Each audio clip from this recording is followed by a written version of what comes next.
Hello ladies and gentlemen, and welcome to the BFA class review series. My name is Mr. Couchy, and I will lay out for you some of the changes affecting Assassination roads heading into Battle for Azeroth. Although we are close to the end of beta and into the pre-patch, some of this is still subject to change, so don't take everything said here as law. Assassination rogues started to dominate the scene for all rogue specs near the end of Legion, especially in raids and held steady in PvP. The bleeds and poison damage would just take over, and the survivability of all rogue specs were the bread and the butter. Feint would virtually make you unkillable. Vanish, Cheat Death, Shroud of Concealment, and Cloak of Shadows are invaluable for virtually any situation, and the constant stuns make them a major nuisance in PvP. Let's see where Asa fits in BFA. Bleeds and Poisons from Hunter, Rogue, and Warrior were the only overtime effects not affected by Haste, which is being changed going into BFA. Feint has been nerfed, reducing damage taken from area of effect attacks by 40% for 5 seconds, and the cooldown has been changed from none to 15 seconds. Assassination's Resolved has been removed. Blind's cooldown has been changed from 2 minutes to 1. Garrote had its cooldown changed from 15 seconds to 6. And your Mastery has been changed, Potent Assassin, which increases the damage done by your poisons and bleeds by 1%. The fact that both of these now stack with haste is hand-wringingly good. Mutilate had its cost change from 55 to 50 energy.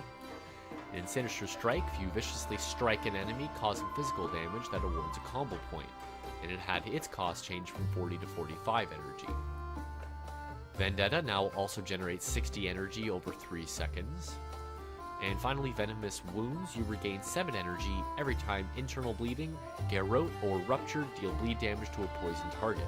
If an enemy dies while affected by your Rupture, you regain energy based on its remaining duration. Some of your talents have been changed. Anticipation, Death from Above, Hemorrhage, Leeching Poison, Shadow Focus, and Alacrity have all been removed, with the exception that Death from Above is now an honor talent for all specs. In their places, you get Crimson Tempest, which is a finishing move that slashes all enemies within 10 yards, dealing instant damage and causing victims to bleed for an additional damage that lasts longer per combo point. Blindside, you exploit the vulnerability of foes with less than 30% health, dealing physical damage to the target. Mutilate has a 25% chance to make your next Blindside free and usable on any target regardless of their health. That also awards a combo point. Hidden Blades, every 2 seconds you gain 20% increased damage for your next fan of knives, stacking up to 20 times. Leeching Poison, you add a Leeching Poison effect to your deadly and wound poisons, granting you 10% leech. Master Assassin, while stealth is active and for 3 seconds after breaking stealth, your critical strike chance is increased by 50%. Poison Bomb, Envenom and Rupture have a 4% chance per combo point spent to smash a vial of poison at the target's location, creating a pool of acidic death that deals nature damage over 2 seconds to all enemies within it. Venom Rush, you mutilate refunds 5 energy when used against a poison target.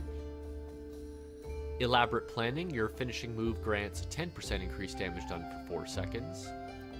Exsanguinate, you twist your blades into the target's wounds, causing your bleed effects on them to bleed out 100% faster. Internal Bleeding, Kidney Shot also deals bleed damage over 6 seconds based on combo points spent. Master Poisoner increases the damage done by your weapon poisons by 30% and their non-damaging effects by 20%. Iron Wire increases the duration of Garrote's silence effect by 3 seconds, and the enemy silenced by Garrote deal 15% reduced damage for 8 seconds. Subterfuge, your abilities requiring stealth can still be used for 3 seconds after stealth breaks.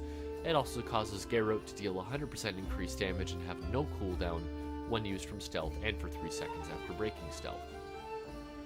And finally, Toxic Blade, your nature damage done against the target is increased by 30% for 9 seconds. That awards a combo point. All in all, some of these changes are good. Limiting resources in a way that actually affects thought process is a good thing. The simplicity kinda makes it meh. You put your bleeds and poisons up and then you mutilate to envenom. Having an option to at least talent into a more complex version of this spec would be a great addition. How did you think Assassination felt in Legion, and how do you think it will perform in BFA? Tell me what you think in the comments below. Thanks for sticking around, like and subscribe, and in case I don't see ya, good afternoon, good evening, and good night.